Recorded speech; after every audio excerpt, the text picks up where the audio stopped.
Hello. Is anybody there? What do you think of that for the automatic intro? You always wanted an automatic intro in there. They've Automatic, introduced it. They've automatic introduced for it. the people. Automatic for the people, as REM used to say. We've got a wee drink here, Justin. This is just a wee one for the US. That looks like it's from a big burger joint called Sonic that might be rather tasty.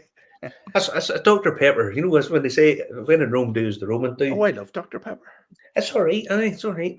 It's not really, really sweet the way a lot of that other stuff is. But yeah, I had to stop at Sonic on the way back because later on in the show I'll explain where I was this afternoon. Where I was, this afternoon, and quite good it was too. Very enjoyable. All right. Oh, you jammy soldier. You see, Justin, we weren't supposed to have a show this week. No. Why were we not supposed to have a show, just because where were you supposed to be, Justin? I'm supposed to be in Portugal. Strutting your stuff. Yellow speedos on, heading up the beach, charming all the ladies on the sun loungers. And why are you not in Portugal this week, Justin? What was that happened? Missed the plane. You couldn't make it up. Actually missed the darn thing. It's only Missed it. Justin. Two of us. I only took about 16 flights last year, and I missed it. I don't know. I wasn't even in the Lagan bar. I didn't even have one. So you missed your flight, and but what's happening this week, Justin? Hopefully, I won't miss the flight. So you're going this week. Yeah, luckily managed to change the dates and the accommodation for no charge. So that was lucky enough. I know. You were lucky boy. Very lucky. Only cost me Ryanair flights, and what's that? 15 quid. So there you go. The taxi at the airport would be more expensive. But yeah, so we decided to do a show today because Justin was available. But we might not do one next week. Who knows? Yes, I know.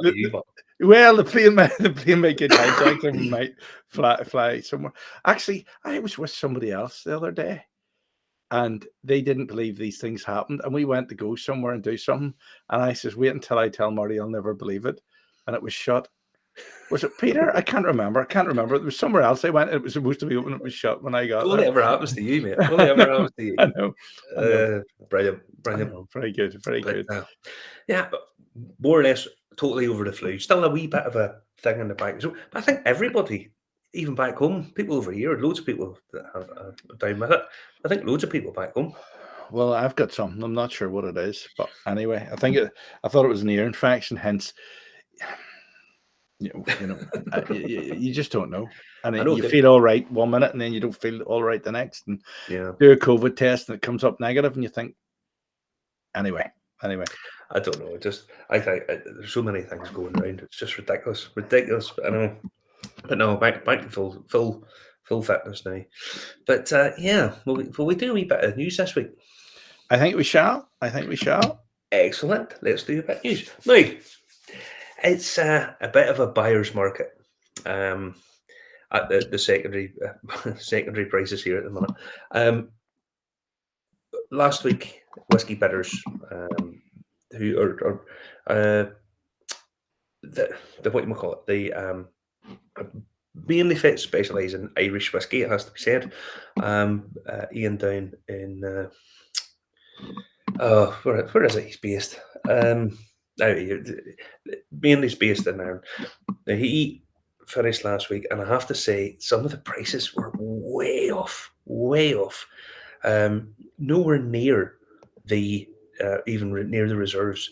I mean, there's 32-year-old port cask Causeway collection estimate 1,200 euro, sitting at 840. Single cask Middleton that's selling off 26-year-old single cask Middleton, 860 euro. I mean, that's decent price.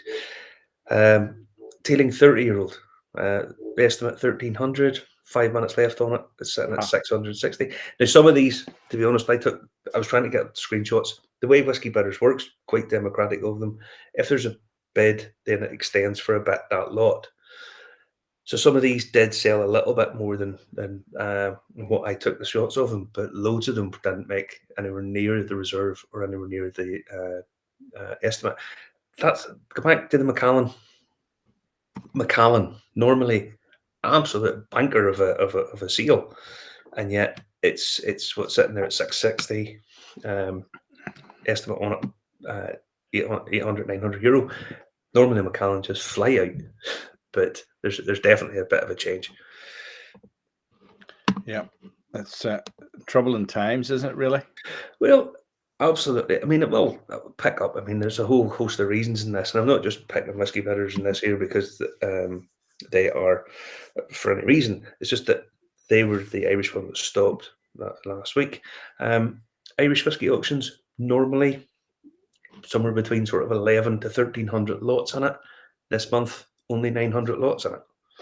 So they're a way down. I mean, that Marsala cask, that was £400, €400 to buy that. And there it is, the current bid on it, way below retail, way below retail. So, yeah, it's definitely a buyer's market. But guys are putting these reserves on them. They're looking for these reserves so that they're not selling. I mean, that I think that should have probably went a bit higher than that, than €230 for Macallan with limited edition Macallans. Normally, there's Mark Quigley. He sort of says, "Well, January's always a buyer's market for auctions." You might be right, but Marty sort of predicted it, and Karl sort of confirmed it the other week there. Yeah, with the analysis, it'll be interesting to see how the year moves forward. Before Christmas, even November and December, prices were starting to go down. Now January, correct? People after Christmas, not a lot of money about. People know January's a long month, and so on. But I've got a suspicion that it's probably going to last a little bit longer than just January. I think this will go on for a number of months. I think. I mean, look at that, Macallan 1989 estimate on it 10,000, sitting at 5,000. Not even, it's half the estimate. So again, there's loads of big set of dingles. Dingle this month at Irish Whiskey Auctions. There's a mountain of dingle for sale, a mountain of it. I think there's about 45 bottles or something for sale at Irish Whiskey Auctions. And Cologne, there's about 40-something bottles of Cologne for sale. Now, bearing in mind, Cologne's it's this tiny little distillery, but that's not necessarily the healthiest thing in the world for Cologne. They really want people to be drinking more of it rather than send it to auction. But goes to show you how popular they are. But then long term, is that really what they want? I don't know. What I'm not in charge of their sales, but there's loads of Cologne for sale at Irish Whiskey Auctions this month. Even the mighty Whiskey Auctioneer, which is by far and away the biggest auction site for whiskey, they are they have slightly less lots. I think there's about 7,500 lots, but their Irish offerings, not a huge amount there this month, but there might be some bargains if you want to have a perusal round. I mean, that for the Tronquet, as it's pronounced, that went up a little bit and sold, but it didn't meet the estimate, and it was a little bit less than retail. So the guy who bought it, selling it, lost some money. But going forward, that'll be a great bottle to have. I've no doubt about that. But it is very much a buyer's market at the minute. So if you want to go on to Irish Whiskey Auctions or Whiskey Auctioneer, probably some bargains to be had, I would think. So have a look out for those. There you go. But it seems to be certain collections are barely making half price there from the looks of that. Yeah. Well, people put these reserves on them, and then a lot of people don't actually know. They put the reserves on them, so people when they're bidding on them don't know where the reserve is. So that always is a bit. Reserves can be a good thing or a bad thing, you know. Alexandru there's saying that is available by a retail 5k price, no incentive to go above retail price. Exactly, it's a bit crazy to put it in an auction at the minute. I don't think anybody's doubting that 5-10 years it'll double in price. I don't doubt that it'll do that, but at the minute it's just a very strange one. Whiskey bitters, I don't get this. Again, I don't understand. They have put out a special one-off auction to auction off a bottle of the 44-year-old Bushmills. They have this 44-year-old Dubai duty-free bottle number 29 of 40 that's up for auction. And it's... I don't really get it. It's up to €11,000. The reserve's not met on it, and the estimate for it is 13 to 15,000, which is a little bit more than the retail. So why would you buy that and take a chance of losing money when prices are? Why would you do it now? Why would you not hang on to it for a year? It seems a strange time to be trying to flip a 44-year-old $12,500 bottle. But I understand. You would advise sitting then and not selling. It's going to bounce back eventually. Oh no, I think I've no doubt that things will jump back by the end of the year, but it might take a few months. But so if people have a bit of cash now, would probably be a really good time to buy. Excellent stuff. So what else have we got tonight? We've got more to come. Aye. Lots of news stories. I don't know how you manage to spot them, Marty, because I see some of them, but I don't see them all. Well, here's another one. I noticed that Dubai International Airport have another bottle for sale at Glengasau. 44-year-old, 274 bottles. This one, not the 40 that there was of the Bushmills. Bottled at 45.6% ABV, PX matured, $6,600 a bottle. Again, presentation quite nice. Obviously, for that price, you would expect it to be. But yeah, you have to fly to Dubai to pick it up.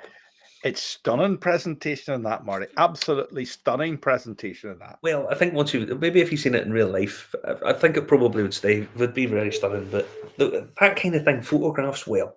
But when you actually get to it, sometimes it can look a bit plasticky. Mm-hmm. But I think if you see a lot in real life, it might be all right. But yeah, so Dubai are pushing forward with lots of these to celebrate their 40th birthday. So there you go. Well, if my plane goes there by accident, I'll be sure to pick you up some stuff. Aye, that's all right. I'll pay it off whenever you get back. Just pay the ransom. Pay the ransom. I'll be paying no ransom. I don't pay ransoms. I'm like, what do you call him? Mel Gibson, remember that film? I'm paying nothing. I'm going to pay Hitman to come and shoot Justin. Or sorry, shoot you. Are you supposed to rescue me, not kill me? No, I'm going to save myself a few quid. Get a Hitman, go and shoot him. Poof, there you go. There's not even nothing, cocks. Oh, boy. Oh, boy. Oh. Now, I saw this, maybe because I'm in the States, these things come up a bit more. A guy has brought out a book called, what's it called? Capturing Whiskey or Photographing Whiskey, is it? It's called Art of Whiskey. What he's done is, this sounds really stupid. He gets his whiskey, he lets it dry out in the bottom of a glass, and then photographs it with lights and all behind it, and it causes all these lovely patterns. So it's like an arty book. And when he talks in this interview, he says it's to do with the whiskey aging and casks and the oils it brings out and so on and so forth. But if we see these, because they actually look pretty cool. They do look pretty cool. If you can't hear this, you need to tell me. So I won't be able to see it, okay? And I may not be able to hear it either. So here we go with this.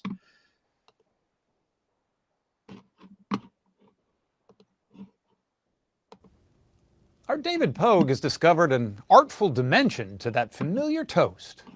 Bottoms up. At this photography exhibit in Las Vegas, you might not know right away what you're looking at. I would think this one would be like a cross-section of tree. I'd say in this one, I see something, maybe a moon effect or planet. But in fact, these are photos of evaporated whiskey crud. So the title of the project is Vanishing Spirits, the dried remains of single malt Scotch. After you've taken that last drop or that last sip of whiskey, the residue dries in the bottom of the glass and leaves me these wonderful patterns. Ernie Button's day job is speech pathology, but his hobbies include photography and drinking Scotch whiskey in the evening. That's how this whole thing began in 2008. And when I went to collect the glasses in the morning, I noticed this film in the bottom of the glass. And when I held it up to the light, I saw these fine repetitive patterns in the bottom of the glass. I'm like, I can try and do something with this. So tell me about the color. The whiskey didn't look like that. It did not. I put different colored lights, different colored gels in from behind. So that's what's giving the purple and the blues and the orange. And before you do that, what would it look like? It would look relatively whitish gray. So yeah, nature is giving me the pattern, I'm giving it the light. These days, he experiments with different kinds of drinking glasses, sheets of glass, and whiskeys from different parts of the world. Have you ever tried chocolate milk? Have you ever tried 7-Up, you know? I've tried a lot of different alcohols. I found that they have to be aged in a cask. So they have to be in a wooden cask, you know, taking in, you know, all the organic material from the wood into that spirit that was put in there. Tequila, that will work. That will give me some interesting images. Vodka won't. I mean, you have an area of knowledge that probably nobody in the world has. Yeah, not sure what to do with it, but. In fact, he's done plenty with it.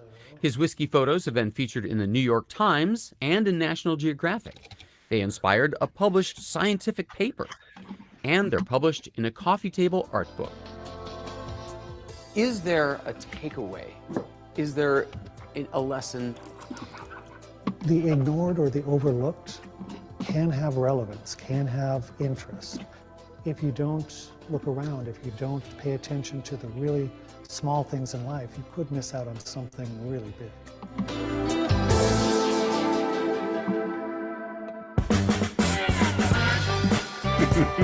Oh, God. 2.8 million. I know. I've seen that. Aye. There you go. I'm just thinking, if your man, if I sent you the link there for where you can buy that picture or that picture book, it's actually quite nice. It's quite a nice thing. It's like £18 or something a bottle or a book. So you never know. Your whiskey, whatever whiskey you're drinking, could be there. Like proper 12 could be there, and it's the perfect shape of a dog turd. Just like that there. But it's quite ingenious, Marty. You must admit it is quite ingenious. It's quite a clever thing. Good on him. I'd love to read the scientific paper on it. That would be interesting. Oh yeah, if you put purple light behind it, it comes up all purple. Genius. Still no cure for cancer, folks. Nice to see that scientists are, you know, really fucking putting their head in stuff that actually matters. but no. As I say, I thought that was quite interesting. I thought the patterns that came out of it really quite nice. So it's one of those coffee table books, but it's like 17 quid or something. Well, we're a third of the way through the show tonight already. YouTube mightn't be firing right. I've checked, it is firing right, but I can't see any comments coming through on YouTube tonight, folks. It could be that you haven't commented, but that's unlikely because you usually do. Keep the comments coming. Remember, we are live, and we do like to comment, like, and share. It is live tonight. It wasn't supposed to be a show tonight, but there is one tonight, and but there may or missed his flight. Yeah, that's true. There may or may not be one next week, but there you go. May or may not, because Justin might actually get the budgie smugglers on. Strutting up. I know. Hey, babes. You know? I know. Anyway, next up, we're going back to the Middle East again. We're back to Saudi Arabia, which you don't expect to hear on a whiskey show. Saudi Arabia. But Stacey McAllister, I'm genuinely traumatized that it's in the new Netflix Roadhouse remake. I know. I thought Marty was going to be in Magnolia with Phil and Fern or whoever they were. Built in a whiskey room, you know, one of those underground bunkers with a whiskey room in it. I mean, the old Roadhouse film was cracker. It was Top drawer. I know they And there shouldn't you go. remake them. Shouldn't remake them. See, if you're going to remake a film, remake a bad one. Right? Remake a bad film or one that is dated or whatever. I don't mind them remaking Highlander, best film ever made, but remake it, and now they can do lots of different stuff with it. But don't remake a good film. Remake a bad one. No. Remember they remade True Grit. What was the fucking point of Did that? they remake it? Sure, won Best Picture at the Oscars. Remade True Grit. One of the best films ever made. They remade it and made it worse. The remade with Denzel Still made the best Washington, film. the one with the 7 cowboys, and it was terrible. I actually seen it in San Francisco. It was terrible. Crap. William's saying, "Who leaves the whiskey in the bottom of the glass?" It's only the residue. Unless you lick the bottom of the glass, you're not taking out. So yeah, it needs to be. It's just this residue, William. Don't be giving up. That's the old Ulster Scott, and I'm not leaving any in there. Anyway, Durham Flake. Enough of the budgie smugglers. I've seen that. Where are we going? We've got Bushmills to do. Where are we going? No, we're not going to Bushmills. We're going to Saudi Arabia. Saudi Arabia. Go to Saudi Arabia. Don't expect to hear Saudi Arabia mentioned on the Whisky Show, but they are opening up the first liquor store in 73 years. Is going to be opened up in Saudi Arabia. Now, before people think that Mohammed bin Salman, MBS, I have a photo of him here. Yes, he is now the ruler of Saudi Arabia. He has a vision of 2030. Saudi Arabia is going to be changed. He's allowed women to drive cars and all. He's even allowed the people to go to the cinema. He's opening up, and he's opening a liquor store. But here's the catch. It's only going to be for diplomats, non-Muslim diplomats in the diplomatic quarter of Riyadh. Right? Now, that'll be a busy place. here's a couple of criteria for this, right? I'll get the Greeks on to make sure I don't miss anything. Because when you go into it, one, you have to prove your eligibility. You have to prove that you're a diplomat and that you're a non-Muslim. Diplomatic passport, yeah. Whatever it is, right? How you prove that. Well, what do you do if your name's Omar? I would imagine you're screwed. But anyway, yeah. You have to take your phone and put it in one of those pouches that locks. So you carry your phone about, but you can't take pictures. You're not allowed to take pictures of it. Okay? Now, when you get there, there is a quota of what you're allowed to buy. All right? Now, what you're allowed to buy is limited every month. So what you're limited to is 240 litres of beer, 80 litres of wine, and 40 litres of spirits. So they just put this out per diplomat. This is what you're allowed. Per diplomat, you're allowed 14 pints, 3.5 bottles of wine, 2 bottles of whiskey per day. Right. Yeah, they're not limiting it that much. I expect they think this is going to be quite big sale, quite popular. So they this is opening this year. I would imagine it'll be quite a plush place, if I'm honest. Riyadh looks a very nice city, but I don't think I could be bothered going there if you can't get a drink. That would be shit. Now, oh no, you can't get. Can you not? Is it not like Dubai where you can get drinks in the hotel? No, you can't get drinks. So. I have a friend who used to go to Saudi Arabia quite often, and he hated it because he says it was boiling hot. You couldn't get a beer in the evening, and he says you were in your bed for about 9 o'clock at night because the TV was crap as well. Because I don't think there was any sort of saucy TV or anything like that, so that was a bit crap. Anyway, do you know why they stopped selling booze 73 years ago? Have a guess. 73 years ago would be during the Second World War. No, it wouldn't. No, it wouldn't be. That was back 1951. Why did they stop selling? For religious reasons, you would think, wasn't it just religious? Yeah, possibly, but they've been religious a couple of thousand years. The reason they stopped selling it was because the King of Saudi Arabia's son was at a diplomatic meeting one day, got pissed out of his head and fired a gun at a British diplomat because he didn't serve his drink quick enough. So the king said, Nick, to do that.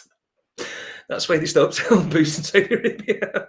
Are you sure it was a British diplomat? Because they normally need to drink before they go do anything. Well, that was what happened. Okay. The British diplomat didn't serve his drink quick enough or something, and he fired a gun at him. So the king said, "Right, that's enough of that shit," and banned the sale of alcohol in Saudi Arabia. You live and learn. That could be a question on the chase, and we would win it now. That's it. Thanks for that. No There you problem, go. no problem. But yeah, so they're coming back. But it's nice to see that they're limiting the alcohol consumption for the British diplomats and stuff. Wow. Anyway, speaking of the UK government, Jeremy Hunt, who I know you're friendly with, you and him big mates. You met him, Well, didn't you? I met him. I was in a meeting once with 2.5 hours with him. So, it was a bit of a strange thing. Pull him up there. You have a picture of him. I have, yeah. I don't think I would ever tire of slapping that. Look at you. Look at the face on him. I don't think I would ever tire of slapping him. Aye. Marty, what are you going to do if Vladimir Putin wins and puts a puppet Jeremy Hunt in charge? You won't be able to slap him then. I know, but sure was. I piss off to America because nobody's going to attack here. No army's going to come in here. Have you seen the amount of military hardware there is just in Fort Bliss? Around the corner. I know. Jet planes and all flying over the top here. Anyway, but yeah, I think I'll be safe enough.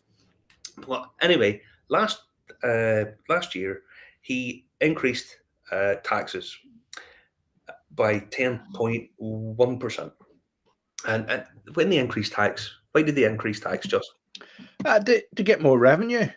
To get revenue. more revenue, you would like to think, you know. Right up. It's a balls up. It's another balls up. Surprise. Because HMRC have reported that they have lost in the last final quarter of 2023. Profits are down, or revenues are down, £98 million. Wow. Now, here's the thing. Here's the other thing. This is from the Scottish Whisky Association, by the way. They obviously keep an eye on all this really, really closely. Do you know how much tax HMRC actually still lifted in 3 months from spirits duty? 20 billion. Oh no, come on, just 20 billion. They don't raise that in income taxes. 1.87 billion in 3 months. That's how much you're paying in tax just on spirits duty. Nearly £2 billion. That's a lot of money. In 2 months. It's ridiculous. So anyway, aren't they trying to cut the consumption? But isn't that? But that's more Nicholas trying to do that, or Saeed's trying to do that in Scotland. Well, the thing about it is, we all know that kids these days don't drink the same way as their parents and their grandparents did. So they tend to drink a lot less but better quality. This has been demonstrated time and time again. Now the alternative for kids and what they take is they can go to the local drug dealer. I mean, let's be honest. There's no shortage of guys out there trying to push stuff to them. I'd rather my kid come in, had a bit of a drink, good quality stuff, educated himself about it, didn't do the crappy stuff that we used to knock down her neck to get pissed and all that kind of stuff. So yeah, I would much rather the kids these days had drunk responsibly and drunk good quality product, and I think that's a healthy way of doing stuff. So trying to discourage them from doing it by taxing it, you drive them to drinking rubbish, and all the temptations in the world are there for people. I mean, over here you get to see, because I'm down at the border, you see in the news quite regularly about them intercepting drugs coming across the border, and they caught like 1 million fentanyl pills the other day. You know what I mean? Jesus. Wow. I'd rather my kid, my son and heir, was drinking quality whiskey or quality wine or something like that, rather than heading over to thing. So whenever they put these taxes up and revenues go down, yeah. Anyway, I'll not bang on too much, but it's nice to see that it's backfired on the tossers. Anyway, right. Anyway, next up, this is a bit local to Belfast. An evening with Sean Muldoon and Gillian Voss. For anyone who doesn't know, Sean Muldoon is one of the guys who used to work in the Merchant Hotel in Belfast, and then skipped town and headed over to New York, where him and his partners set up the Dead Rabbit Bar up near Wall Street in New York. And it's the most awarded pub in the world. It wins pub of the year. The first time they won it, and I'm glad to see this. The first time they won it, they were. It's a beautiful bar, so on and so forth. And he turned around and says, "Well, we just based it on the Duke of York in Belfast." Which is all. If you ever see it, it just looks exactly the same. But that's what they've done, and they're quite open about this. But he is now left. He has now, I think, he's sold off his shares and is doing different ventures. He is setting up a cocktail bar in South Carolina called. Let me get this right. Hazel and Apple. But he's come back to the merchant to kind of give a bit of promotion and publicity to it, basically to come home, probably visit some relatives, I would have thought. So he's having this night to sort of promote the what kind of stuff that they'll be doing in this new bar in South Carolina. £50. It's in association with Redbreast, and it's for your £50 you get 4 drinks. So one, you'll like this. I had to read these off because some of them sound quite nice. A pineapple martini, a rum sour, a looking for lucky, which is Redbreast whiskey with red currant, lemon, kaffir, cinnamon, and soda water, which actually sounds quite nice. And then an old-fashioned variation called a flaring gun or flared gun. So yeah, that'll be a nice evening. £50. Gets you 4 drinks. You get to chat to these guys and find out what they're doing. I mean, it's such a nice success story for local guys from Belfast. And for anyone who's in and around New York, take yourself down to the Dead Rabbit. I think the Dead Rabbit's opening other outlets in places near you in Texas as well now. I think they're franchising out. I've heard that. I don't know where they're franchising, but I know Sean has now basically jumped ship and is doing his own thing. But it's nice to see that he's come back to the Modern to where it all started for him. And doing his thing. I met him a couple of times. He's a nice guy. There's the link on Glister there. Remember to comment, like, and share. We're halfway through the show. We're on Facebook, we're on YouTube, we're on LinkedIn, Telegram, Twitch, Twitter or X, and Instagram when I can get it to work again, and wherever you get your podcast from. Every week they change this and update it. It's completely changed the interface here. And you think I'm pressing buttons like a mad thing? It's because they move them. But there you go. There's other good stuff to go to as well locally. Well, I saw another thing. Tullyglass Hotel up near Palomina. Now, for anyone who doesn't know, Tullyglass, a big whiskey history, very, very handy to get to from Belfast. It's only a couple of minutes off the motorway. It's the former home of the McAllisters. Now, McAllister's whiskey, it's a strange one because they know that there was bottles of McAllister's whiskey on board the Titanic. McAllisters actually used to own Tullyglass. That was their private house. And the guy who owns Tullyglass now, Gus, really, really nice guy, has the McAllister's Lounge. He's wanting to do sort of whiskey stuff. I did whiskey tastings and stuff for him a few years ago before COVID. He's doing this. This is Joe McGowan's doing this for him. If you're free and available, this is going to be paired with food. And these are going to be like set plates of stuff. So it'll be a really, really nice evening. So, yeah, Joe's doing that. Coming up, doing a promotion, Redbreast and so on. If you've never been up, Tullyglass is a really nice hotel, nice to pop your head into, and Gus is one of the nicest guys you could ever meet. So yeah, nice to see that. If you're free, available, fancy a night out, go and stay in the hotel, get a wee drink, chat to Joe. It's a beautiful place. I had lunch in it a few months ago, and as I say, Tullyglass, really, really nice spot. Really nice spot. What date is it, Marty? Justin, why do you ask me these questions? I said because it isn't in the link. It isn't in it. It isn't in it. I can't find it. Bear with me. Calm down, Justin. Looks good. Tullyglass House Hotel. There we go. Boop, boop, boop, boop. Menu. 9th of February. Friday the 9th of February. Friday the 9th of February, folks. The menu looks superb there. Superb. There you go. Honestly, I couldn't recommend it highly enough. Gus has always been a gentleman with me, always been a really, really top guy. Anyway, so if you're not doing anything and you fancy treating your other half, take them up there, and yeah, you'll enjoy it. You really will. So, I think there's a lot on, Peter, but we have to sort of limit it. Otherwise, the show would just be full of what's on. There's something on in Deer's Head tonight. Is it Jazz Festival or something like that? There's loads of stuff. There's stuff on all the time. There's stuff on all the time. But as I say, if anyone, Tollyglass, if you haven't been, take yourself up, because they've spent a lot of money redoing that whole lounge and stuff. And McAllister's Whisky were a big outfit. They were a big concern. They didn't have a distillery of their own, but they were a big bottler and blenders. They actually originally came from down the Glens. The Royal British Legion had their sort of annual conference up there the other week. I think last Saturday or the Saturday before. Good spread on it, you know. So oh no, they always look after you up there. As I say, Gus, you couldn't meet a nicer fella, so you couldn't. Anyway, so I had a busy. That's the news. That's the news. News is now over. News is now over. I tell you, you know what I'm drinking? We have went Iowa. Small batch Iowa number 9 Iowa whiskey. And do you know the way these are celebrity whiskies? I bought this one up.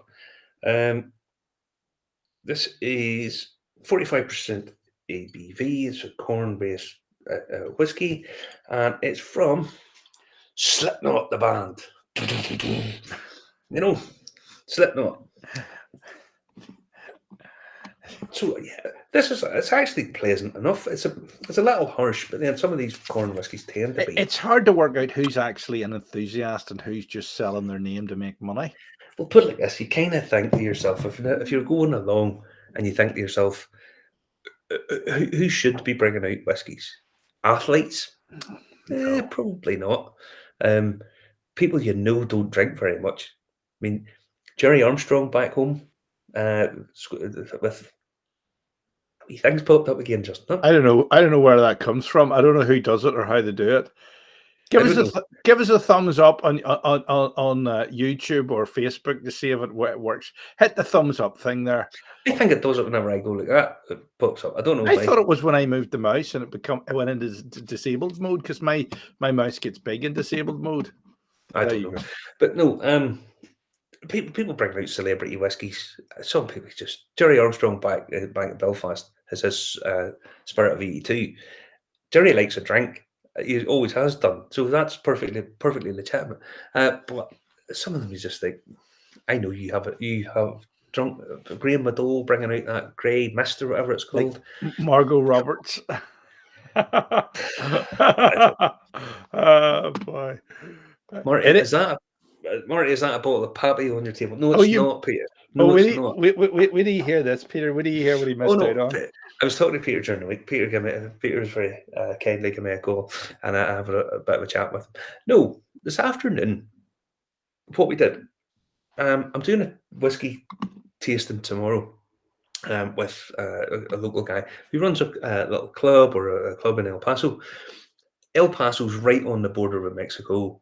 If you go into pretty much any of the off licenses, it's tequila is the main drink over here, because most people are Latino, so you get what they want to drink, and fair enough. But there is quite a surprising amount of whiskey aficionados.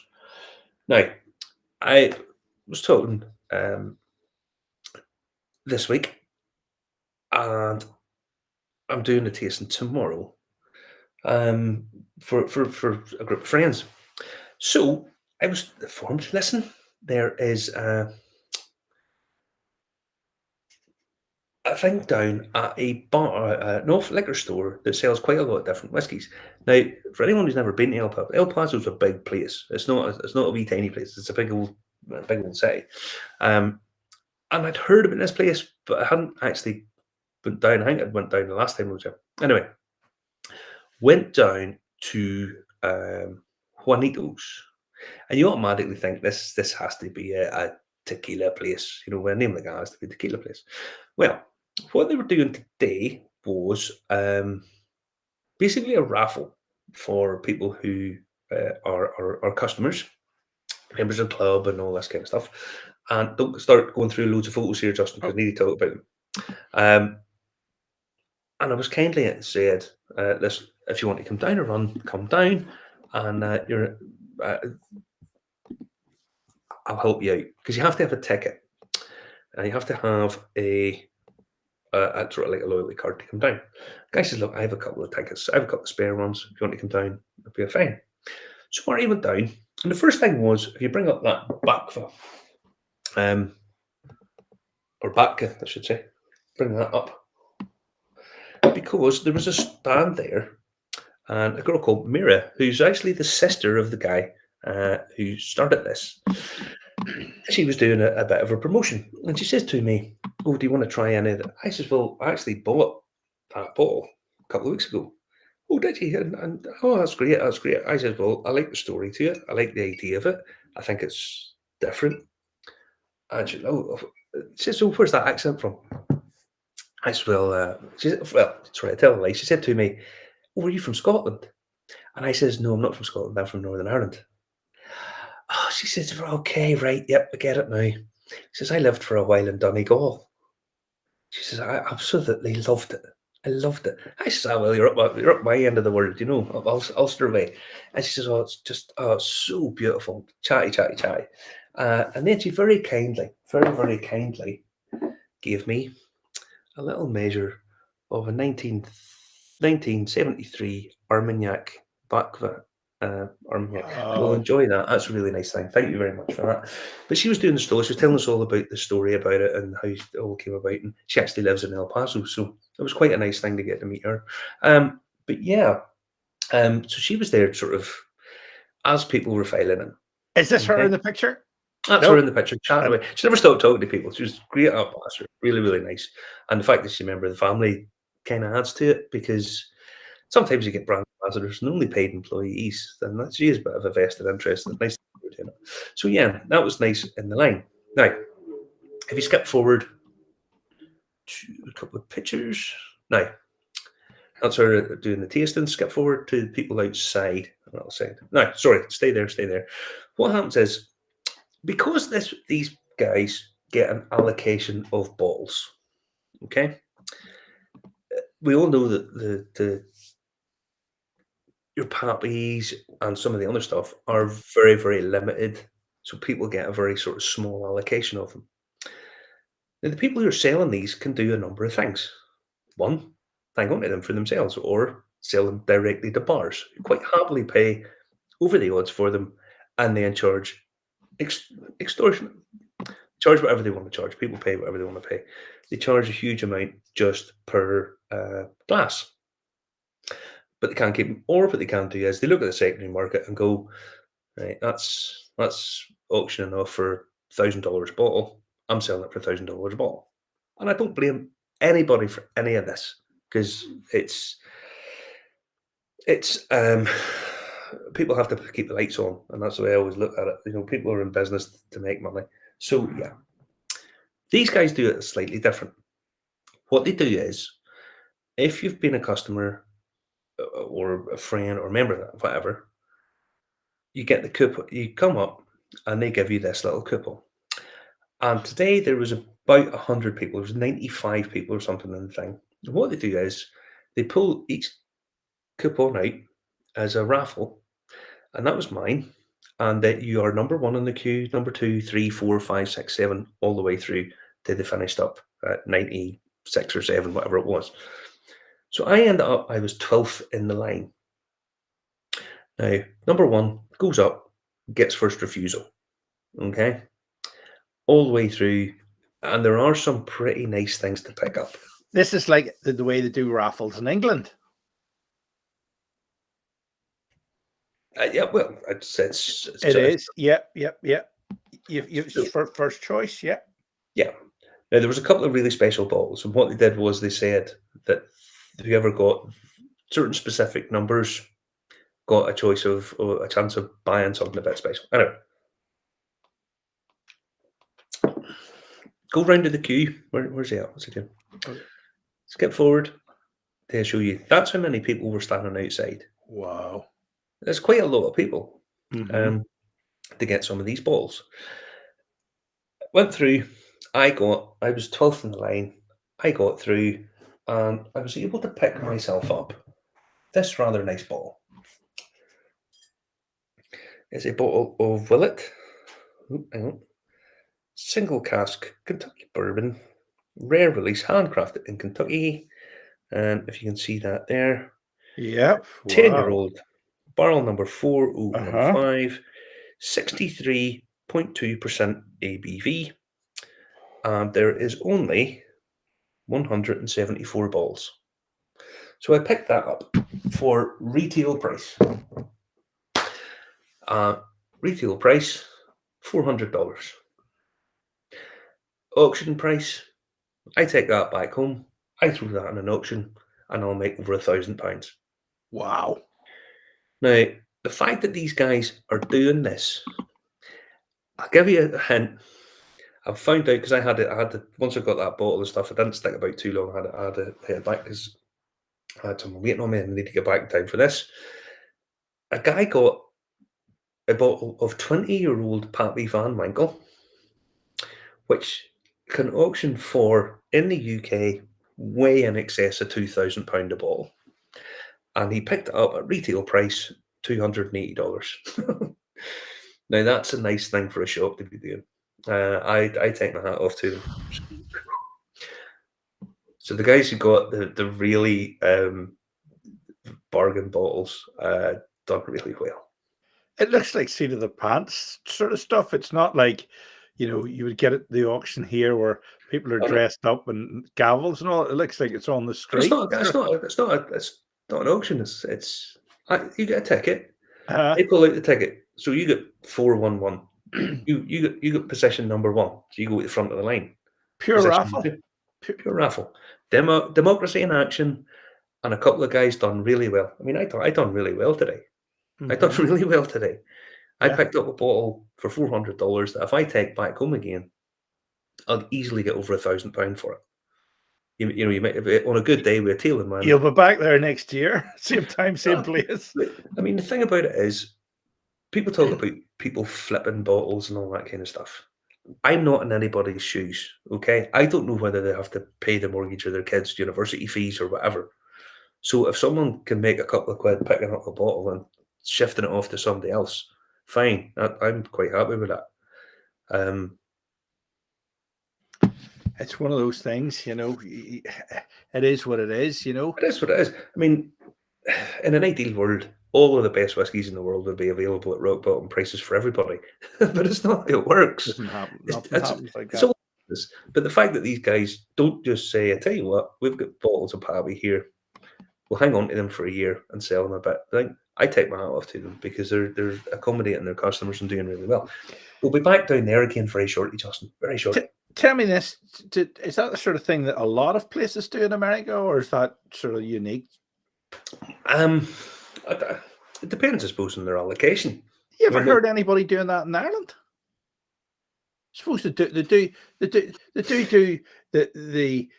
pre-bid, and you give your credit card, and then you might be lucky or you mightn't be lucky, but that's not the same thing as that, No, really, it's not the same thing at all. But like this, Mr. Willie Jack and the friend at hand will never do this. Because, to be fair, Willie doesn't want to sell anything anyway. That's not how Willie works. He doesn't, in his own head, he doesn't want to sell anything. But I think it's a really, really nice thing to do, and it treats your customers really well. And it would be the sort of thing that would build brand loyalty really quick. Yes, I would imagine it would do. Yeah. I see Stacey says some of the tequila we taste in Mexico is as complex as whiskey. Absolutely. Tequila is massive here for obvious reasons. Tequila, why could it not be? The Reposado and Añejos and all these different tequilas that they age for a long time, making it not be. And we had another question in there tonight. Andrew McAllister asked, what's the difference between whiskey and whiskey? We get asked this all the time. I think we might have to revisit some of these things again, because it's been years since we've been through them. Yeah. The reason they spell whiskey different is marketing. Andrew, you have to remember that Irish whiskey was in its entirety owned by one company at a time. and what they, if you look at it, primarily, not strictly, but primarily, anyone who was outside Cork, a lot of them spelled it just KY. In Cork, they spelled it EY. In the States, people in the States, people in the States measure things. They cannot. They're so reluctant to adopt the metric system. They'll pretty much use fucking anything. I heard a thing the other day that there was an asteroid that was coming close to the Earth. Do you know what they measured it in the States? I mean, back home we would measure it in kilometers or meters or whatever it would be, or possibly in feet or inches. They're so reluctant to use the metric system over here. The one they used was giraffes. It was 3 giraffes long. That was what they measured it in. No, there's loads of stuff. They can't measure stuff in. It's 200 milliliters of water. No, it's 4 cups. It's really that dependent. Is this a cup? Would you classify this as a cup? What the fuck is a cup? Honestly, it's just the way they are. I tell you, I'm surprised nobody has come up with calling it WHISKIE, because IE is the internet domain for Ireland. Justin, you could be on a winner, Justin. You could. Well, actually, nobody has it. Not even Whiskers has it. The cat food has it. You see, is WHISK.IE just revolves. I don't think they've let it out. I think Peter Stewart's registered the domain name as you speak. No, he hasn't. I've already done it. I had to laugh. There's another thing here as well, just I have to laugh. You know the way you just got battered by storms all week? Of course, it wasn't great. Well, all I will say is this is the weather. This was desperately bad weather for El Paso. Do you see the one cloud? There's just one cloud at the airport. Looks like a tornado in the distance. This one cloud, right? Now, there's a guy on the weather station over here called Doppler Dave who has the fucking easiest job in the world. Basically, he's the weather forecaster. It's going to be sunny tomorrow, 75 degrees, low of 40 degrees or whatever, right? That's all he does all day. This week, he nearly lost his shit because one fucking cloud over the top of El Paso. I swear, nuts. But yeah, so El Paso, it was nice to get down and meet a couple of these guys today. I have to take my hat off to those guys down at Juanito's, because I thought it was a very democratic way of getting stuff. A couple of guys will be walking away there with a really big smile on their face. I was really happy with what I got. Really happy. You'll open that and drink that, but Marty. I may well do, Justin. I might do, but I might not. And if I decide not to, I can fly back to the grand old God's little space on Earth, back to Northern Ireland, whip it into an auction, and make me double my money. If I wish. You're out there for another month now. What's the plans? I might go this week. Might take a run this week up to Albuquerque, or maybe the week after. Albuquerque's where they filmed Breaking Bad. Hello. I'm still here. Yes. They filmed Breaking Bad, and they do a tour up there in one of the Winnebagos. You know, one of the ones that they did the meth lab in. Right. Is it like that movie where you get chased down by the black cars in the Winnebagos, and it all turns out to be a misunderstanding? Woman locations and all that kind of stuff. Right. So I don't know. So tomorrow, doing a whiskey tasting, picked up a bottle of stuff here. I picked up a couple of bottles of stuff this week. I picked this up, right? Iden Stills. I don't understand this.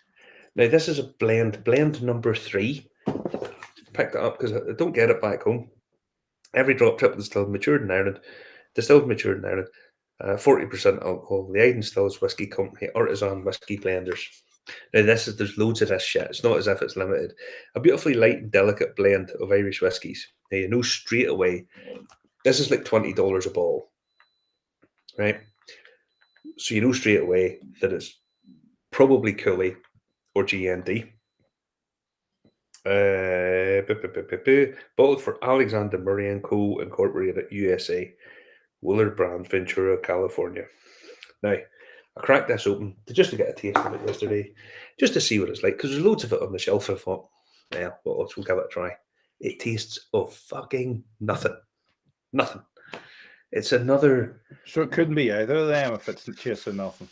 No, well, but the thing is, it doesn't taste of anything, and then if they've decided, I know, we'll go for that demographic who wants to buy a whiskey, shove Coke in it, and whatever. And honestly, they might as well be drinking vodka. It doesn't really taste of anything. So that's a bit rubbish. I bought this for the tasting tomorrow.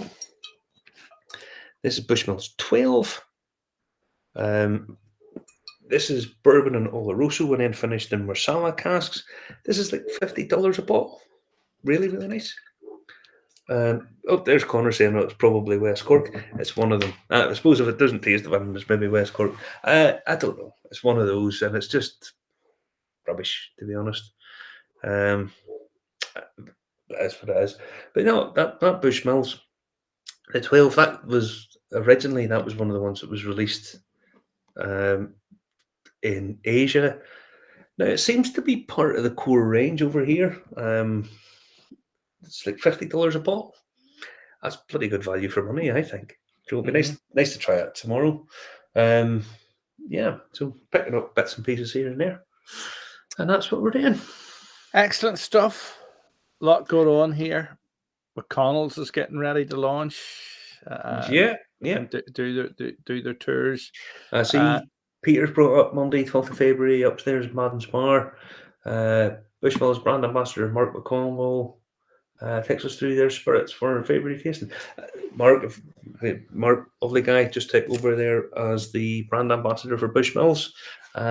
More parties we will, because keep saying it, at the minute, Bushmills, in terms of spirit, quality of spirit, Bushmills is head and shoulders above most of them. I just wish they would do it right a lot more. But yeah, Bushmills, nice to see them doing well as they are. Oh, and I forgot to post that because you sent it through. If you'd like to get the whiskey book for your coffee table, that's how you get it. Oh, it's too long to send. I can't send it. It's one of those Amazon ones. If you look for The Art of Whiskey on Amazon, you'll pick it up. Yeah. And Peter Stewart, there's a new Bushmills 14-year-old coming. Peter, there's a new Bushmills 37-year-old coming as well. If you've got very deep pockets. There's Bushmills are doing loads of different stuff. But it's typical Bushmills. They bring out the Causeway collection, then they bring out other stuff, then they bring out this, then they'll stop doing that, then they'll bring it out in a white bottle, and this will come out in a yellow jockstrap or something. Who knows? That's Bushmills. They just do these fucking weird things. But in terms of quality of spirit, I don't think anybody touches them at the minute. There you go. I managed to get the short link for the Amazon. There you go. If you want to get that book, it is a bit weird. It's been a great show tonight. There's a lot of stuff happening in the whiskey world. Be interesting to see the way this price of whiskey at auction goes. Yeah, well, I mean, this is a very important thing. But if people are looking bargains, here's the thing: if you're looking bargains for drinkers, loads of these stuff at auctions. If you look at the bottom end of the market, there's loads of interesting stuff to pick up. Loads of interesting stuff. I'm just not there at the minute. Unfortunately, I can't pick. I could pick up as much as I would like, but the last auction I picked up bottles for next to nothing. That's bottles that really interesting that nobody's buying because people want to do the top end and collect them and make money and all that kind of jazz. At the bottom end, there's loads of stuff, and don't overlook cognac and Armagnacs because they're rock bottom prices for what you're getting. They really are. So anyway, that's if you want to try something a bit different. Next week we'll be live from a port pipe in Oporto, and I may be dead, but there you go. Anyway, you'll see Justin in the front of the Belfast Telegraph, budgie smugglers, on a bottle of cheap Porto in one hand. It's the Valentine Day Massacre. Boy.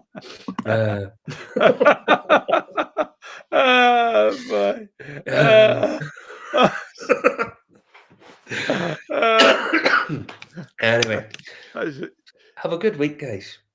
I'll try and not get sunburnt while you guys are getting fucking drenched. It's been rough. It was pretty scary. It was pretty hairy.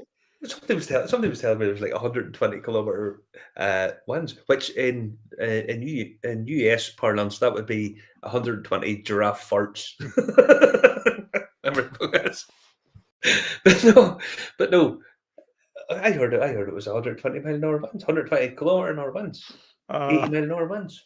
It was rough. It was rough. You had a full head of hair last week. It was rough. Yeah, my toupee blew away. My toupee blew away. Oh, what a show tonight. What a show tonight. Now, Frank, yeah, there you go. Another good show. It always is. Another interesting show. Good night. And there you go. I'm 135 kilometers in the west. He's not far from me. That's right. 130-kilometer an hour winds in the West of Ireland. Right. So there was. Very good. Thankfully, Peter, whenever I'm home, I'm sheltered over in the east, way up northeast. It's just that same boys down there, didn't hit us. All right. All right. Right. Take it easy, everybody. Night, night, night, night. Night, guys. Same time, same place next week. All right. Cheers. Bye, bye. Night.